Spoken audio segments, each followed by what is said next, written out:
At 1:31 in the morning, a security camera inside a downtown Los Angeles hotel recorded a woman stepping into an elevator alone.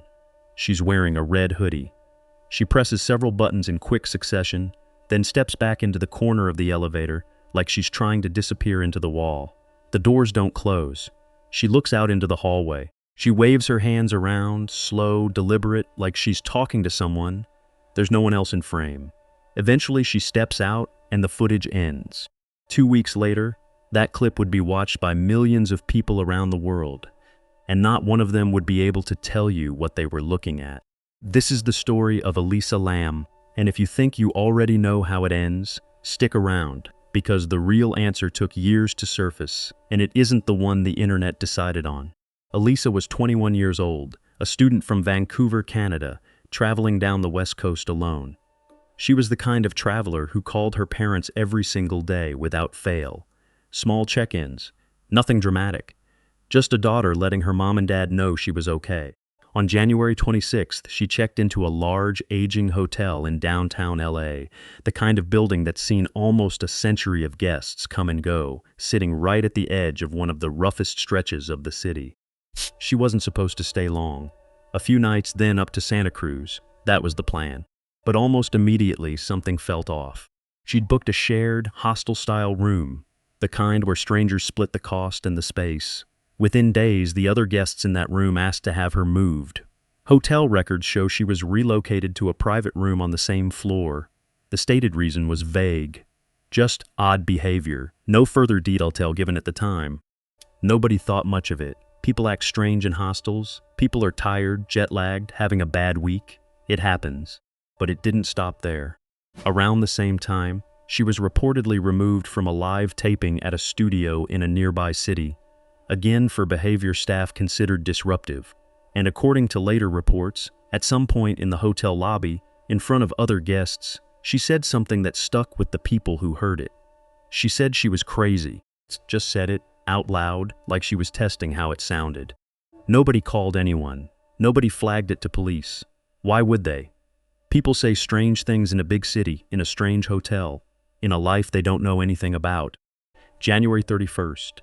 This is the last day anyone can confirm Elisa Lam was alive. And it's the day the elevator camera caught 11 strange minutes of a woman alone, doing something no one has ever been able to fully explain. She gets in. She presses what looks like every button on the panel. The doors stay open. For over a minute, then 2, then longer. She peeks out into the hallway like she's checking whether something is out there. She steps back into the far corner and pushes herself against the wall. Then she comes back out, moves her arms in wide, slow gestures, almost like she's directing traffic that isn't there. At one point, she appears to mouth words to someone just out of frame. Then she leaves the elevator, and she is never seen on camera again. Her family, who spoke with her every day without exception, heard nothing. Not that day, not the next. Not the one after that. By February 8th, more than a week had gone by in total silence, and her parents did what any parent would do. They called the police. When officers went to check her room, they found something that made the case even harder to make sense of. Her wallet was there, her ID was there, her laptop was there, everything a person would need to survive a single day away from a hotel room. All of it left behind. There was no record of her checking out. As far as the hotel system was concerned, she was still a guest. A missing persons bulletin went out. It described a woman who spoke English and Cantonese, who got around by public transit, who may have had mild depression, and who was believed to be heading toward Santa Cruz. Investigators had almost nothing else to go on. So on February 13th, with the trail already cold, the police released the elevator footage to the public, hoping someone, somewhere might recognize her, might have seen her, might know something. What happened next was not what anyone expected. The video didn't generate a few tips and quietly disappear. It exploded. Within days, it had been viewed by millions of people who had never heard her name before, and now couldn't stop watching those 11 minutes on a loop. Amateur investigators, what the internet started calling web sleuths, descended on every frame. Why does she wave her hands like that? Why does the door stay open so long? Who is she looking at? Is someone controlling that elevator? Is someone standing just outside the frame? someone the camera never catches? The footage became a kind of digital ghost story, and Elisa Lam, a real person with real parents who were living through the worst days of their lives, became a character in it. For 18 days, nobody knew where she was. 18 days of theories piling on top of theories, while a hotel full of guests kept walking past a section of the building that held the answer the entire time. They just didn't know to look up. The hotel had been getting complaints. Guests on the upper floors kept reporting something wrong with the water. Low pressure, a strange taste. Nothing that screamed emergency. Just enough of a nuisance that on February 19th, a maintenance worker finally went up to the roof to check the source. There are 4 water cisterns up there, large tanks that supply the building. He noticed the hatch on one of them was open. He climbed up to look inside, and that's where he found her. The investigation into how her body ended up inside a sealed rooftop water tank became almost as strange as the footage that started everything. To get up there, she would have had to reach the roof through one of 3 exterior fire escapes, or through a single door that was kept locked and wired to an alarm. Once on the roof, she would have needed to climb a 10-foot ladder bolted to the side of the tank, and then lift a heavy lid built to keep the water sealed and clean. When she was found, she was unclothed, and her clothing was recovered inside the tank along with her. No alarm had gone off, no forced entry, no footage of her anywhere near that roof. Just an 11-minute elevator clip, and then 18 days of nothing, and then this. The autopsy that followed was, by the coroner's own account, inconclusive. No trauma, no injuries consistent with an assault, nothing that pointed clearly toward foul play, and nothing that fully explained how a 5-foot-tall young woman traveling alone had ended up climbing into a rooftop water tank without anyone seeing or hearing a thing. It would take the coroner's office 4 full months to settle on a ruling. In June of 2013, her death was officially classified as an accidental drowning. For a lot of people who had spent those months buried in the footage, that ruling didn't feel like an ending. It felt like a door closing on a room nobody had finished searching. If a locked door and a 10-foot ladder weren't enough to stop the internet from asking who did this to her, they definitely weren't enough to stop it from deciding who to blame. The theories didn't stay abstract for long. Amateur sleuths convinced themselves the case was connected to a specific person, a musician who had once written a song with dark, violent lyrics, and who happened to share a surname, loosely with a word some theorists linked to the case. That was close to the entire foundation of the accusation, a coincidence in a name and a violent song lyric taken out of context. It was enough. Message boards built entire narratives around him. His accounts were flooded, his contact information spread. People he had never met decided, with total certainty, that he was a killer, and they told him so over and over, in every way the internet allows a mob to reach one person.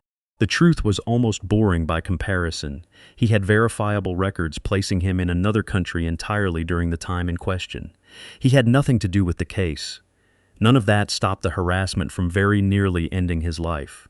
He survived it. Years later, he would describe the experience as watching strangers build a monster out of him, using nothing but a coincidence and their own need for a villain.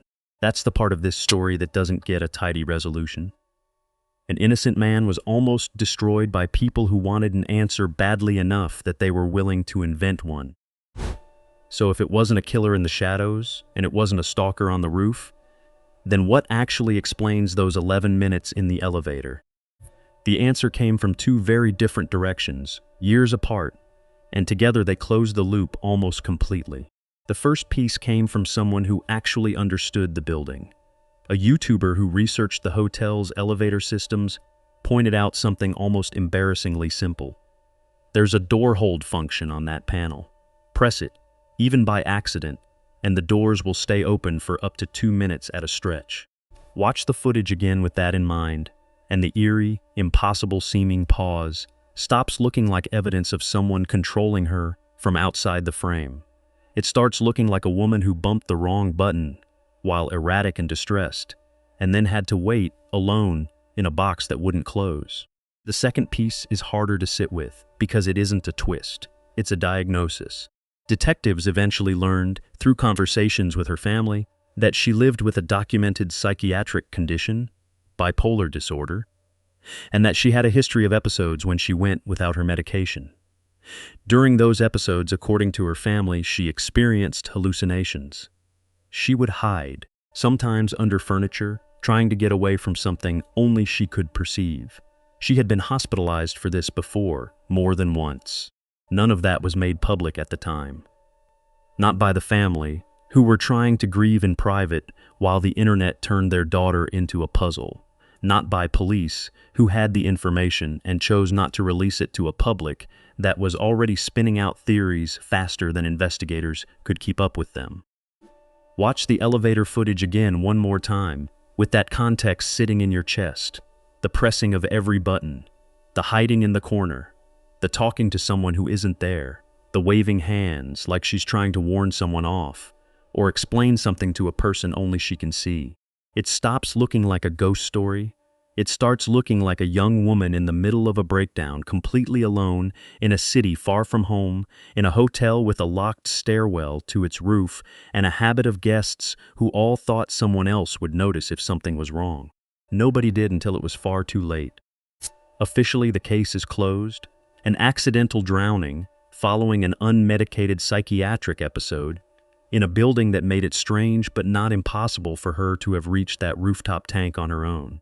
Unofficially, the questions never really stopped, because the official answer arrived years after the internet had already built its own version of events. And by the time the quieter, sadder truth caught up, millions of people had already decided what they believed. Her name is still attached to a documentary, a fictionalized TV plot, a song, and years of forum threads built on 11 minutes of grainy footage. Almost none of it mentions the version her own family understood from very early on, that she was a young woman fighting something invisible, that the trip was already unraveling before she ever stepped into that elevator, and that the most disturbing thing about this case was never a conspiracy. It was how long it took anyone to say the quiet part. So here's the question worth sitting with. If the footage had been kept private, if it had never gone viral, would this case have been solved faster, with less damage done to an innocent bystander along the way? Or did the public's obsession, for all the harm it caused, actually keep pressure on a case that might have otherwise gone cold? Let us know what you think down in the comments. And if a case like this deserves more attention, you know what to do.